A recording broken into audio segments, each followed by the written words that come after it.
Hello students, welcome back. Here is Ikil Akhwani, your science teacher. आज अपन deal करेंगे next part of our chapter number 6, that is life process. तो आज अपन अपनी जो नेक्स्ट लाइफ प्रोसेस है दैट इज ट्रांसपोर्टेशन, उसको स्टार्ट करेंगे। ट्रांसपोर्टेशन का मतलब आपको पता ही होगा कि बहुत सारी सब्सटेंस होते हैं जो अपन अपनी बॉडी के अंदर क्या होते हैं, ट्रांसपोर्ट होते हैं। तो उसके बारे में पढ़ेंगे। और अपन स्टार्ट किससे कर रहे हैं? ट्रांसपोर्टेशन ह्यूमन से ही कर रहे हैं। ह्यूमन मतलब अपन खुद से ही बात करें, खुद की ही बात करेंगे यहाँ पे, ठीक है। तो ह्यूमन्स के अंदर बहुत सारी चीज़ों का ट्रांसपोर्टेशन होता है। अच्छा, अपन को पता है ये ट्रांसपोर्ट करता कौन है? अपनी बॉडी में ट्रांसपोर्टर कौन है? अपनी बॉडी में ट्रांसपोर्टर होता है ब्लड, ठीक है। ब्लड ही होता है जो क्या करता है, बहुत सारी चीज़ों को क्या करता है, ट्रांसपोर्ट करता है, ठीक है। अब ये जो ब्लड ट्रांसपोर्ट करता है, ठीक है, इसको पेस देने का काम, इसमें प्रेशर डालने का काम कौन करता है? वो प्रेशर डालने का काम करता है अपना हार्ट, ठीक है। तो हार्ट जो है, हार्ट को एक तरीके से अपन बोल सकते हैं पेस मेकर है, ठीक है, जो क्या करता है, ब्लड को पेस देता है ताकि वो बहुत सारी चीज़ों को क्या कर सकता है, अपनी बॉडी के अंदर वो ट्रांसपोर्ट कर सके, ठीक है। तो यहाँ पे मैंने एक ह्यूमन हार्ट का एक सिंपल सा डायग्राम बना दिया है। तो अपन इसकी पूरी मैकेनिज्म समझेंगे कि किस तरीके से पूरा वर्क करता है। तो स्टार्ट करते हैं। पहले थोड़े से अपन डायग्राम की बात करते हैं, ठीक है। तो सबसे पहले आपको यहाँ पे ये मसल्स दिख रही होगी साइड में, ठीक है। इस मसल्स को अपन बोलते हैं कार्डियक मसल, ठीक है। अब अपने हार्ट की बात करें तो दो पार्ट है। एक कौन सा पार्ट है? एक पूरा राइट पार्ट है और एक पूरा लेफ्ट पार्ट है, ठीक है। तो ये राइट पार्ट और लेफ्ट पार्ट, इन दोनों को जो सेपरेट करता है उसको अपन क्या बोलते हैं? सेप्टम। ये देख रहा होगा आपके बीच में, ये सेपरेट कर रहा है राइट को और लेफ्ट को। तो राइट पार्ट को लेफ्ट पार्ट को जो सेपरेट करता है उसको बोलते हैं अपन सेप्टम कहते हैं, ठीक है। अब एक चीज और ध्यान रखना है, एक नंबर में पूछा भी जा सकता है कि अपना जो ह्यूमन हार्ट होता है उसमें कितने चेंबर्स होते हैं। तो अपने जो ह्यूमन हार्ट होता है उसमें कितने चेंबर्स होते हैं? 4 चेंबर्स होते हैं। कितने चेंबर का बना होता है अपना हार्ट? 4 चेंबर्स का, ठीक है। 4 चेंबर्स का अपना ह्यूमन हार्ट बना हुआ होता है। कौन कौन से 4 चेंबर्स हैं? ये first chamber, second, third, fourth, इस तरीके से अपने पास 4 चेंबर्स हैं। क्लियर है? अभी वर्किंग किस तरीके से करता है वो सब अपन देखेंगे। अच्छा, एक चीज और ध्यान रखना, जैसे नॉर्मली अपन कोई सा भी डायग्राम बनाते हैं, नॉर्मल डायग्राम बनाते तो अपन क्या बोलते हैं कि ये राइट हो गया और ये लेफ्ट हो गया। लेकिन अपन कभी भी जैसे हार्ट वगैरह ह्यूमन एनाटॉमी की बात करें तो ह्यूमन एनाटॉमी में अपन कोई सा भी डायग्राम बनाते हैं तो वहां पे अपन किस तरीके से डायग्राम बनाते हैं, अपन वहां पे खुद को अज्यूम करके डायग्राम बनाते हैं। और खुद को जब अज्यूम करेंगे तो जैसे ये मेरा राइट, ये हार्ट बना रखा है मैंने, तो यहाँ पे इसको मैंने क्या कर दिया, मैंने खुद को अज्यूम कर दिया। ये मेरा राइट पार्ट है ना, तो इसमें भी मैं यहाँ पे यहीं पे राइट बताऊंगा। और ये मेरा लेफ्ट पार्ट है तो यहीं पे इस तरफ क्या हो जाएगा, मेरा लेफ्ट पार्ट हो जाएगा, ठीक है। तो यहाँ पे आप देख सकते हैं ये मैंने लिखा हुआ जो अपर वाले पार्ट होते हैं। अब एक चीज ध्यान रखना, जो अपर वाले जो चेंबर्स होते हैं, अपर में 2 चेंबर है, नीचे 2 चेंबर है। तो अपर वाले चेंबर्स को अपन बोलते हैं एट्रियम, और जो लोअर वाले चेंबर्स होते हैं इनको अपन बोलते हैं वेंट्रिकल, ठीक है। अपर वाले चेंबर्स को एट्रियम और लोअर वाले चेंबर्स को वेंट्रिकल, ठीक है। अब ये जो एट्रियम है ये राइट साइड में, जैसे अपन बोलेंगे राइट एट्रियम, ठीक है। और ये वाला जो एट्रियम है ये लेफ्ट साइड में, जैसे अपन बोलेंगे लेफ्ट एट्रियम। ये मैंने शॉर्ट में लिख दिया, लेकिन आप जब कॉपी में बनाओ तो आपको पूरा नॉर्मली फुल फॉर्म में लिखना। मेरे पास यहाँ पे स्पेस नहीं थी इसलिए मैंने इस तरीके से लिख दिया। तो ये राइट एट्रियम, ये हो गया लेफ्ट एट्रियम। यही अपन बात करें जो लोअर पार्ट होता है उसको अपन वेंट्रिकल बोलते हैं। तो जो राइट साइड में वेंट्रिकल है उसे राइट वेंट्रिकल, और जो लेफ्ट साइड में वेंट्रिकल है उसे अपन क्या बोलेंगे, लेफ्ट वेंट्रिकल। क्लियर है इतना? तो यहाँ तक तो कोई भी डाउट नहीं हो गई। अपन ने थोड़ा सा इसके डायग्राम के बारे में जान लिया। अब पहले कुछ बातें और कर लेते हैं अपन, उसके बाद अपन थोड़ा सा और इसकी वर्किंग को अपन समझेंगे किस तरीके से पूरा वर्क करता है। तो एक चीज ध्यान रखना है कि जो ब्लड फ्लो करता है वो कहाँ से करता है? वो ब्लड वेसल्स के थ्रू फ्लो करता है ना। ब्लड की जो वेसल्स होती है उसी में से ब्लड फ्लो करता है। तो मान लीजिए कि ये मेरा हार्ट है, ये मेरा क्या है, हार्ट है। अब मेरे हार्ट में जो वेसल्स क्या करती है, ब्लड को लेकर आती है हार्ट की तरफ, वो वेसल्स जो ब्लड को क्या करेगी, हार्ट की तरफ लेकर आएगी, इनको अपन बोलते हैं वीन्स। इनको अपन क्या बोलते हैं, वीन्स बोलते हैं, ठीक है। और वो वेसल्स जो हार्ट से ब्लड को लेकर जाएगी, हार्ट से लेकर जाएगी ब्लड को इस तरीके से, इनको अपन बोलते हैं आर्टरीज। इनको क्या बोलते हैं अपन, आर्टरीज, ठीक है। जो हार्ट में ब्लड लेके आएगी वो ब्लड वेसल जो हार्ट में ब्लड लेके आएगी उनको वीन्स, और वो ब्लड वेसल जो हार्ट से ब्लड लेके जाएगी उनको अपन क्या बोलेंगे, आर्टरीज बोलेंगे। ठीक है, अब ये जो आर्टरीज होती है ये आगे जाके क्या होती है, हाइपरफाइन ट्यूब्स में क्या हो जाती है, डिस्ट्रीब्यूट हो जाती है। इस तरीके से छोटे छोटे हाइपरफाइन ट्यूब्स रहते हैं पतले पतले से, इनमें ये क्या हो जाती है, इस तरीके से हो जाती है। अब बाद में जाके आगे क्या होगा, वापस आगे जाएगी और ये जो थिक अपनी जो वेन्स थी इसमें वापस ये क्या हो जाएगा, इस तरीके से पूरा सिस्टम इसका कन्वर्ट हो जाएगा। ठीक है, अब यहाँ पे ये जो हाइपरफाइन ट्यूब्स होते हैं इनको अपन क्या बोलते हैं, इनको अपन बोलते हैं कैपिलरीज। इनको क्या बोलते हैं, कैपिलरीज। ठीक है, तो कैपिलरीज क्या होती है, जो आर्टरीज और वीन्स को क्या करती है, ज्वाइन करती है। आर्टरीज यहाँ पे, वीन्स यहाँ पे, इन दोनों को ज्वाइन कौन कर रहा है, कैपिलरीज ज्वाइन करती है। और कैपिलरीज क्या होते हैं, छोटे छोटे हाइपरफाइन क्या होते हैं, ट्यूब्स होते हैं। इतना क्लियर है। चलिए ये समझ में आ गया कि हार्ट से जो ब्लड लेके जा रहा है वो तो आर्टरी हो गया, हार्ट में जो ब्लड लेके आ रहा है वो क्या हो गई, वीन्स हो गई। यहाँ तक तो अपन को कोई भी डाउट नहीं है। ठीक है, अब इसके बाद अपन बात करें, इसके बाद की और कैसे क्या सिस्टम है इसका पूरा वो देखेंगे अपन। तो इससे पहले अपन एक चीज और देख लेते हैं, उसके बाद अपन पूरा इसको समझेंगे। तो मान लीजिए कि मेरा ये हार्ट है, ये मेरा ह्यूमन हार्ट है। अब आपने सुना होगा कि जो अपनी बॉडी है इसमें बोला जाता है कि डबल सर्कुलेशन होता है। तो डबल सर्कुलेशन क्यों होता है वो भी अपन देख लेते हैं। तो डबल सर्कुलेशन इसलिए होता है क्योंकि मान लीजिए कि जो हार्ट है, ठीक है, हार्ट में क्या होता है, जो सेल्स होते हैं, सेल्स क्या करते हैं, रेस्पायर करते हैं। रेस्पायर करने के बाद वो कार्बन डाइऑक्साइड प्रोड्यूस करते हैं। ठीक है, अपन ने देखा था पिछले जो रेस्पिरेशन वाला पार्ट था, जो सेल्स से करते हैं, रेस्पिरेशन जब पूरी कंप्लीट हो जाती है तो ऑक्सीजन को यूज करते हैं और कार्बन डाइऑक्साइड वहाँ पे क्या करते हैं, प्रोड्यूस करते हैं। अब वो जो कार्बन डाइऑक्साइड वाला जो ब्लड है, ठीक है, वो सेल्स से कहाँ जाता है, वो सेल्स से जाता है हार्ट में। ठीक है, सेल्स से कहाँ जाएगा, वो हार्ट में। कौन सा वाला ब्लड गया, ये कार्बन डाइऑक्साइड वाला CO2 वाला ब्लड। CO2 वाला ब्लड इसको अपन बोलते हैं डीऑक्सीजनेटेड ब्लड, जिसमें ऑक्सीजन नहीं है। ठीक है, और इम्प्योर ब्लड भी कहते हैं। अब ये हार्ट के पास जो ब्लड आया वो कैसा आया, CO2 वाला ब्लड आया। हार्ट क्या करेगा, ये जो CO2 वाला ब्लड है, ठीक है, दैट इज डीऑक्सीजनेटेड ब्लड, इस डीऑक्सीजनेटेड ब्लड को ये पहुंचा देता है कहां पर, ये पहुंचा देगा लंग्स के पास।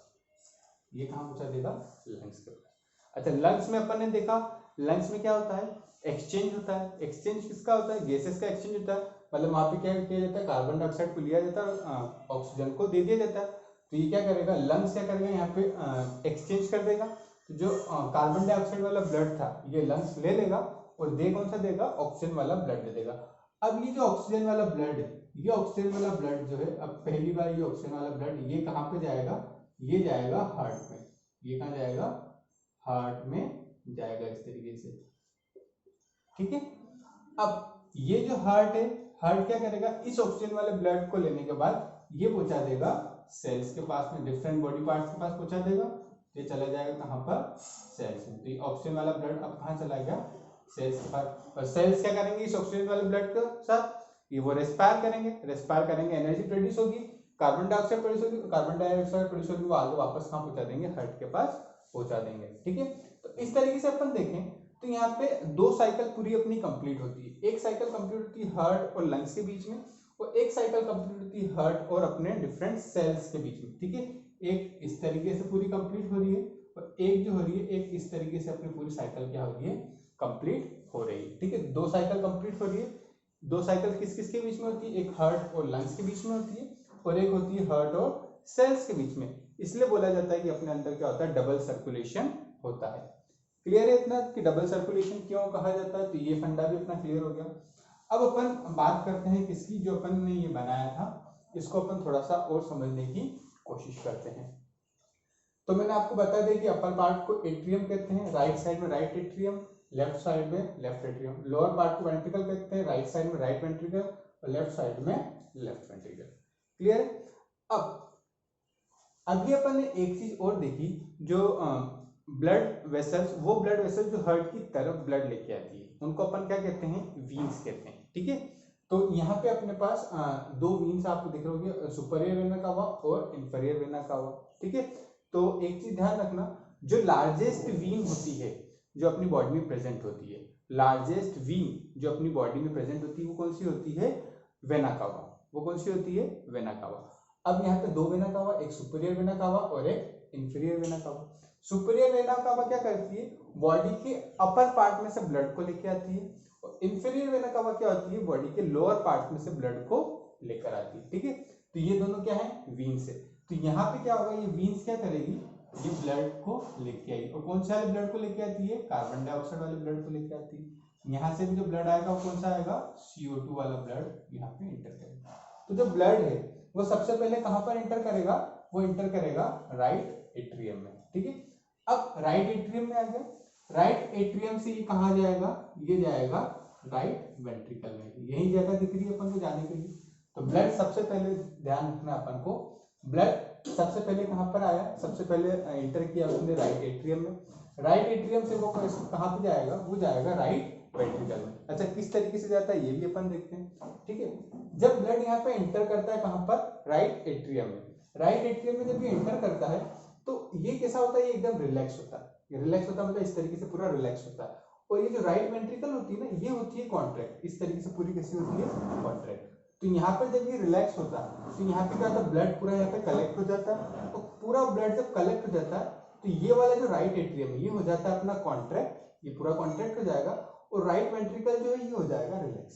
पहले ये रिलैक्स था, ये कॉन्ट्रैक्ट था, लेकिन जैसे ब्लड पूरा कलेक्ट हो गया तो ये क्या हो जाएगा? कॉन्ट्रैक्ट हो जाएगा, और ये हो जाएगा रिलैक्स। और ये जैसे ऊपर वाला कॉन्ट्रैक्ट हुआ तो ब्लड क्या होगा? नीचे की तरफ फ्लो कर जाएगा। नीचे की तरफ फ्लो कर जाएगा मतलब अब ब्लड कहाँ पे आ गया अपने पास? राइट वेंट्रिकल में। ठीक है, अब आपको दिख रहा होगा कि यहाँ पे ना कुछ ये वॉल्व्स प्रेजेंट है, ये वाली, ये कुछ वॉल्व्स प्रेजेंट है। ये वॉल्व्स क्यों होती है? ये वॉल्व्स इसलिए प्रेजेंट होती है ताकि जो ब्लड है उसका बैक फ्लो ना हो, है ना। तो ये वॉल्व्स का फंक्शन क्या है? To prevent the back flow of the blood. मतलब यूं नहीं हो कि राइट वेंट्रिकल में जो ब्लड आया है ये वापस क्या हो जाए? राइट एट्रियम में चलता है, ऐसा नहीं जाना चाहिए। ठीक है, ब्लड को अपन को आगे फ्लो करवाना है, तो इसलिए ये वॉल्व्स प्रेजेंट होती है। क्योंकि जैसे ही यहाँ पे ब्लड इंटर करेगा कहाँ पर?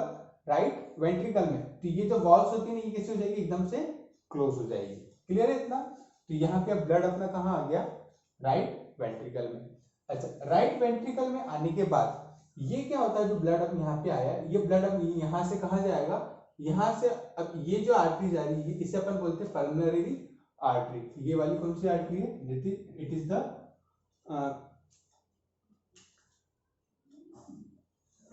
Pulmonary artery. ये कौन सी आर्टरी? Pulmonary artery. और यहां से राइट वेंट्रिकल से पल्मोनरी आर्टरी से होता हुआ जो ब्लड है वो कहां पहुंच जाएगा? वो पहुंच जाएगा टू लंग्स। ब्लड कहां पहुंच गया? लंग्स में पहुंच गया। ठीक है, कौन सा वाला ब्लड पहुंचा है लंग्स के पास? कार्बन डाइऑक्साइड वाला ब्लड। कार्बन डाइऑक्साइड वाला ब्लड मतलब इम्प्योर ब्लड, या अपन बोले डीऑक्सीजनेटेड ब्लड कहां पहुंच गया? लंग्स के पास। अच्छा, लंग्स में अपन ने देखा क्या होता है? एक्सचेंज होता है गैसेस का। तो वहां पे क्या होगा? अब जो ब्लड है अब आएगा ब्लड, वो कैसा आएगा? ऑक्सीजन वाला ब्लड आएगा, क्योंकि कार्बन डाइऑक्साइड वाला लंग्स गया, वहां पे क्या होगा? एक्सचेंज होगा। एक्सचेंज होने के बाद क्या होगा? अब जो ब्लड आएगा वो कैसा आएगा? ऑक्सीजनेटेड ब्लड आएगा। तो यहाँ से लंग्स से कहाँ पे आएगा? ये लंग्स से अब पहली बार ऑक्सीजनेटेड ब्लड यहाँ से इंटर करता है, और यहाँ जहां से इंटर करता है इसको अपन बोलते हैं क्या? पल्मोनरी वीन्स। शॉर्ट फॉर्म में लिख रहा हूँ, आपको इसे फुल फॉर्म में लिख देना। पल्मोनरी स्पेलिंग एरी, और वीन्स मैंने आपको बता दिया VEINS। तो पल्मोनरी वीन्स से क्या होगा? ये लंग्स से आया है। ठीक है, ये लंग्स में गया था डीऑक्सीजनेटेड ब्लड, और ऑक्सीजनेटेड होने के बाद ब्लड अब कहां से जाएगा? पल्मोनरी वीन्स के थ्रू। अब वो कहां पर इंटर करेगा?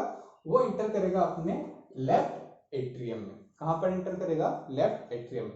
तो जो अपना ह्यूमन हार्ट होता है इसमें जो पहली बार जो ऑक्सीजनेटेड ब्लड होता है वो कहां इंटर करता है? लेफ्ट एट्रियम में। सबसे पहले ऑक्सीजनेटेड ब्लड कहां इंटर करता है? Left atrium. अच्छा, लेफ्ट एट्रियम में इंटर किया, लेफ्ट एट्रियम से ये आगे कहां जाएगा? लेफ्ट वेंट्रिकल में। कहां पर जाएगा? लेफ्ट वेंट्रिकल में। अच्छा, इनका भी फंक्शन इसी तरीके से है कि जब ये ब्लड को कलेक्ट करते हैं तो इस तरीके से रिलैक्स रहता है। जैसे ब्लड कलेक्ट कर लिया जाता है तो ये वाला नीचे वाला जो रहता है दैट इज लेफ्ट वेंट्रिकल, ये रिलैक्स है लेफ्ट एट्रियम, और लेफ्ट वेंट्रिकल क्या है? कॉन्ट्रैक्ट। लेकिन जैसे ही लेफ्ट एट्रियम ने ब्लड को कलेक्ट कर लिया तो ये हो जाएगा कॉन्ट्रैक्ट और ये हो जाएगा रिलैक्स, ठीक है। और यहाँ पे भी आप देख सकते हैं कि वॉल्व्स प्रेजेंट है। वॉल्व्स क्यों प्रेजेंट है? ताकि उसका बैक फ्लो ना हो, ठीक है। तो यहाँ पे अब ब्लड कहाँ पर आ गया अपने पास, यहाँ से अपन देखें तो यहाँ से ऑक्सीजनेटेड वाला ब्लड कहाँ पर एंटर हुआ, सबसे पहले अपने पास लेफ्ट एट्रियम में, लेफ्ट एट्रियम से वो कहाँ गया, लेफ्ट वेंट्रिकल में गया। अब ब्लड कहाँ पर आ गया अपना, लेफ्ट वेंट्रिकल में, और लेफ्ट वेंट्रिकल से यहाँ से अपना ये ऊपर जाएगा कहाँ पर, एरोटा के through for the next respiration, ठीक है। ये जो अपन देखें ये क्या है, एरोटा, ठीक है। इसके थ्रू वो कहाँ चला जाएगा, वो नेक्स्ट रेस्पिरेशन के लिए चला जाएगा, फिर वापस वो घूम फिर के आएगा। तो इस तरीके से ये पूरी जो साइकिल होती है अपनी कंप्लीट होती है। सबसे पहले अपन बात करें तो ब्लड इंटर कहाँ से करता है, वेना कवा से हार्ट के अंदर इंटर करता है, और वो कैसे आता है, डीऑक्सीनेटेड ब्लड सबसे पहले राइट एट्रियम में, राइट एट्रियम से राइट वेंट्रिकल, राइट वेंट्रिकल से पल्मोनरी आर्टरी के थ्रू कहाँ जाता है, वो लंग्स में जाता है। फिर लंग्स से वो प्योर होने के बाद ऑक्सीजन लेने के बाद वो कहाँ पे जाता है, पल्मोनरी वीन्स से इंटर करता है लेफ्ट एट्रियम में, लेफ्ट एट्रियम से वो कहाँ जाता है, लेफ्ट वेंट्रिकल में, और फिर वो चला जाता है कहाँ से, एरोटा के थ्रू चला जाता है फॉर द नेक्स्ट रेस्पिरेशन, ठीक है।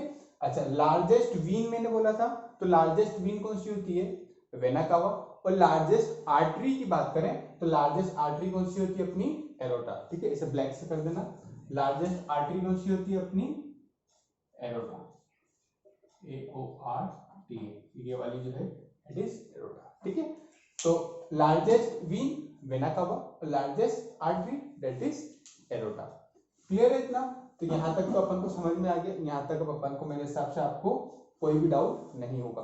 अच्छा, यहाँ पे अपन कुछ और बात कर लें। तो अभी मैंने आपको बताया कि जब राइट एट्रियम क्या होता है, रिलैक्स करता है, तो राइट वेंट्रिकल क्या होता है, कॉन्ट्रैक्ट करता है, ठीक है। ऐसे अपन बात करें, लेफ्ट एट्रियम जब क्या करता है, रिलैक्स करता है, तो लेफ्ट वेंट्रिकल क्या करता है, कॉन्ट्रैक्ट करता है। मतलब ऊपर वाला रिलैक्स करेगा तो नीचे वाला कॉन्ट्रैक्ट करेगा, और ऊपर वाला कॉन्ट्रैक्ट करेगा तो नीचे वाला रिलैक्स करेगा। ऐसा ही फंक्शन इस तरफ भी होता है। अब अगर अपन डायगोनली ऑपोजिट एंड्स की बात करें, ठीक है, मतलब ये वाला राइट एट्रियम और लेफ्ट वेंट्रिकल, तो जब राइट एट्रियम रिलैक्स करता है ना, तब लेफ्ट वेंट्रिकल भी क्या करता है, रिलैक्स करता है, ठीक है। और इस तरफ डायगोनली बात करें तो जब लेफ्ट एट्रियम क्या वो करता है, रिलैक्स करता है, तो राइट वेंट्रिकल भी क्या करता है, रिलैक्स करता है। और ये दोनों जब कॉन्ट्रैक्ट करेंगे तो एक साथ करेंगे, और ऊपर वाले भी डायगोनली जब कॉन्ट्रैक्ट करेंगे तो एक साथ करते हैं, ठीक है। यहाँ तक तो मेरे हिसाब से आपको कोई भी डाउट नहीं होगा। तो एक चीज ध्यान रखना, जो मैंने ये चीज बताई वो कैसे है, जैसे अपन बात करें राइट एट्रियम की, तो राइट एट्रियम में मान लो क्या किया, कॉन्ट्रैक्ट किया, है ना। तो ये जो है अपने पास दैट इज लेफ्ट वेंट्रिकल, तो लेफ्ट वेंट्रिकल भी क्या करेगा, कॉन्ट्रैक्ट करेगा, राइट एट्रियम और ये लेफ्ट वेंट्रिकल, ठीक है। तो अब इस टाइम पे रिलैक्स कौन करेंगे, रिलैक्स करेंगे अपने पास that is right ventricle and left atrium, ठीक है। तो राइट एट्रियम और लेफ्ट वेंट्रिकल एक साथ कॉन्ट्रैक्ट करेंगे, और उस टाइम पे लेफ्ट एट्रियम और राइट वेंट्रिकल एक साथ क्या करेंगे, रिलैक्स करेंगे। अच्छा, इसका जस्ट अब अपन ऑपोजिट देख लेते हैं, इस तरीके से,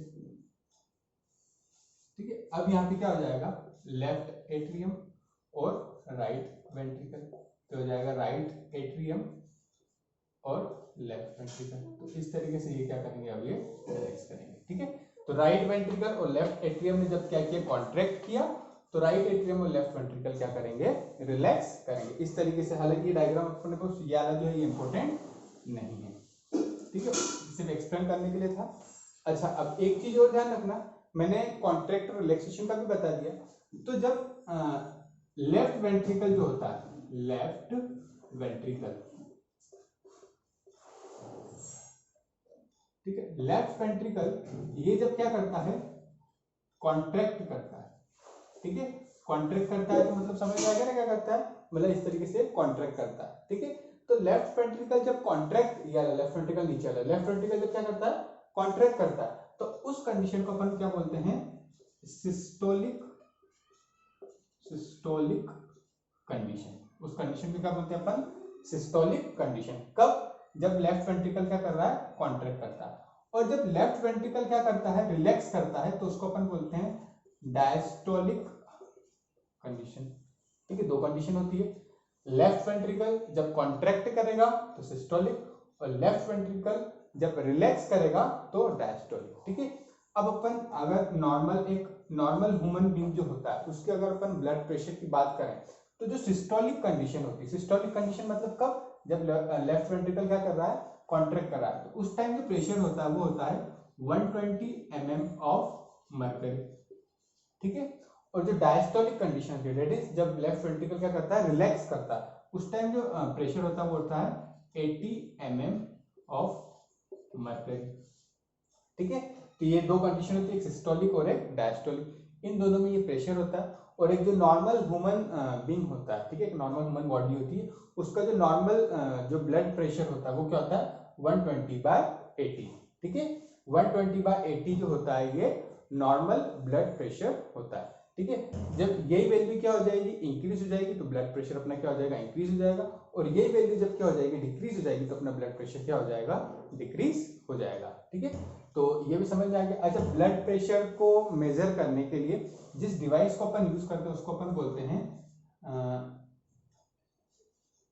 स्पिग्मो नैनोमीटर।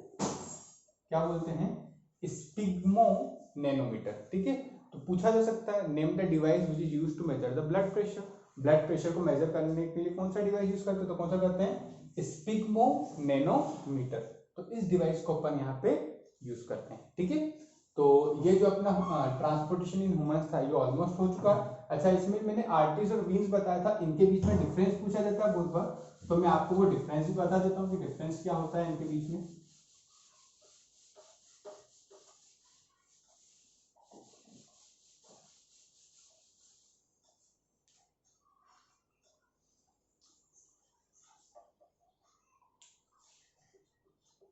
आर्टरीज और वीन्स, ठीक है, इनके बीच में डिफरेंस पूछा जाता है, तो आपको अगर 3-4 पॉइंट याद है तो आप इजीली लिख सकते हैं। ठीक है, तो आर्टरी जो होती है, arteries carries oxygenated blood except the pulmonary artery. ठीक है, सभी आर्टरी जो रहती है वो ऑक्सीजनेटेड ब्लड को कैरी करती है, सिर्फ पल्मोनरी आर्टरी को छोड़ के। सिर्फ एक पल्मोनरी आर्टरी ऐसी रहती है जो डीऑक्सीजनेटेड ब्लड को कैरी करती है। डीऑक्सीजनेटेड ब्लड मतलब कार्बन डाइऑक्साइड वाला ब्लड। यही ऐसे अपन बात करें किसकी, वीन्स की, तो veins carries deoxygenated blood except the pulmonary वीन्स।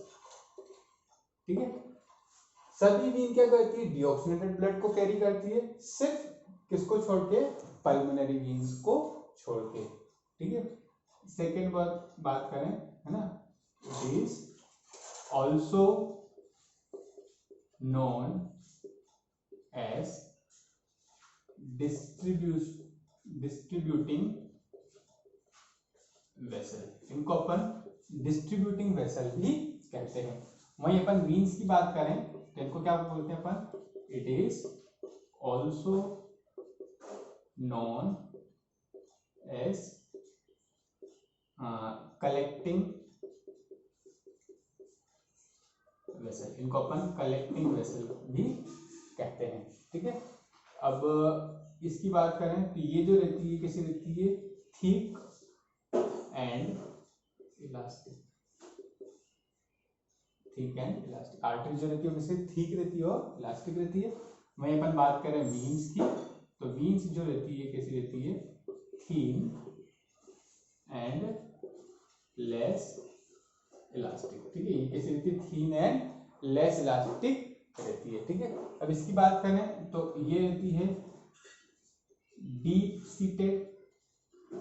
Deep seated का मतलब क्या हुआ, ये जो रहती है फार फ्रॉम द स्किन। ठीक है, ये जो रहती है आर्टरी जो रहती है स्किन से कैसे रहती है, फार रहती है, दूर रहती है। वही अपन बात करें किसी वीन्स की, तो ये जो रहती है कैसे रहती है, सुपरफिशियल। ठीक है, that is away to the skin, away to the near to the skin as compared to arteries। ठीक है, तो आर्टरीज और वीन्स में अपन ने 4 पॉइंट लिख दिए। क्या होते हैं, सबसे पहले आर्टरी, सभी आर्टरीज क्या करती है, ऑक्सीजनेटेड ब्लड को कैरी करती है एक्सेप्ट द पल्मोनरी आर्टरी, और वीन सभी डीऑक्सीजनेटेड ब्लड को कैरी करती है एक्सेप्ट द पल्मोनरी वीन। इनको अपन डिस्ट्रीब्यूटिंग वेसल भी कहते हैं और इनको अपन कलेक्टिंग वेसल भी कहते हैं। ये थिक और इलास्टिक रहती है, ये थीन और कम इलास्टिक रहती है। ये डीप सीटेड रहती है, डीप सीटेड मतलब ये स्किन से दूर रहती है, फार रहती है। मैं अपन बात करें वीन्स की, तो ये सुपरफिशियल रहती है, स्किन के पास में रहती है आर्टरीज से कंपैरिजन में। ठीक है, तो इस तरीके से ये जो अपना ट्रांसपोर्टेशन था ह्यूमंस में, ये अपन ने फिनिश कर दिया। अगर इसमें कोई भी डाउट आता है किसी भी पार्ट में तो मुझे कमेंट सेक्शन में ज़रूर बताएं। ठीक है, और भी अगर आपको कोई भी डाउट इसके अलावा और कुछ भी, इससे अलावा जो अपन ने जो पहले जो टॉपिक पढ़ लिए हैं उनमें भी अगर कोई डाउट आता है तो नीचे कमेंट सेक्शन में ज़रूर बताएं। आज के लिए इतना ही, थैंक यू।